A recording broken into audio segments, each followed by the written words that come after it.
Jason muncul di moncong depan pesawat, lalu membuka badan pesawat dan mengaktifkan senapan mesin yang terpasang.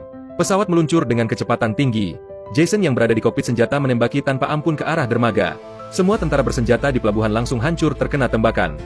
Namun itu belum cukup. Barney lalu membuka katup bahan bakar pesawat, sehingga bahan bakar tumpah dan menutupi seluruh area pelabuhan.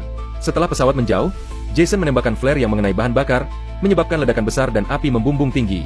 Para penjahat di bawah sana ada yang terbakar api, ada yang menghindar melompat ke laut. Seluruh dermaga pelabuhan di bumi hanguskan oleh mereka berdua.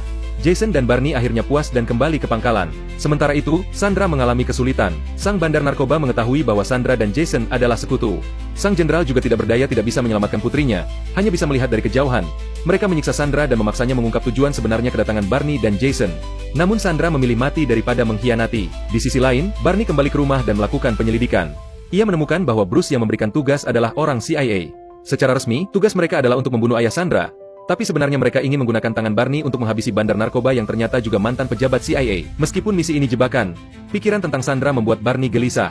Akhirnya ia memutuskan untuk menyelamatkan Sandra sendiri. Namun, sebagai saudara seperjuangan, The Expendable tidak akan membiarkan Barney mati sia-sia. Ketika Barney sampai di hanggar dan masuk ke dalam pesawat, dia kaget ternyata semua anggota tim sudah di sana dan tidak menunggu lama mereka lalu berangkat ke Pulau Selatan. Di sisi lain, sang jenderal dan bandar narkoba berselisih paham.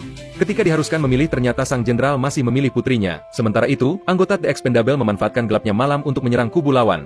Diam-diam mereka menyelinap ke dalam. Barney dan kawan-kawan berbagi tugas untuk memasang bom di seluruh area. Ketika dua tentara hendak menyerang Sandra, Barney datang tepat waktu dan dengan beberapa tebasan pisau berhasil mengalahkan mereka. Namun saat Barney dan Sandra melarikan diri, tangan kanan sang bandar, Steve, tiba-tiba muncul dan menjatuhkan Barney. Mereka lalu menangkap Sandra, sementara Barney dicekik dengan tali oleh para tentara. Dalam keadaan genting, Jason dan Yin datang tepat waktu dan bertarung habis-habisan dengan Steve dan pasukannya. Jason dan Yin terlalu tangguh untuk mereka. Melihat keadaan tidak menguntungkan, Steve pun melarikan diri. Barney mengejar, sementara Jason dan Yin menghabisi para tentara. Dengan kerjasama yang apik, Jason dan Yin berhasil membereskan semua tentara musuh tanpa sisa. Sekelompok tentara musuh menembaki mereka tanpa henti dan membuat mereka kewalahan. Rompi anti peluru pun tidak akan bisa menahan tembakan sebanyak itu. Akhirnya mereka hanya bisa berlindung di balik reruntuhan, sementara para tentara musuh mulai mendekat pelan-pelan.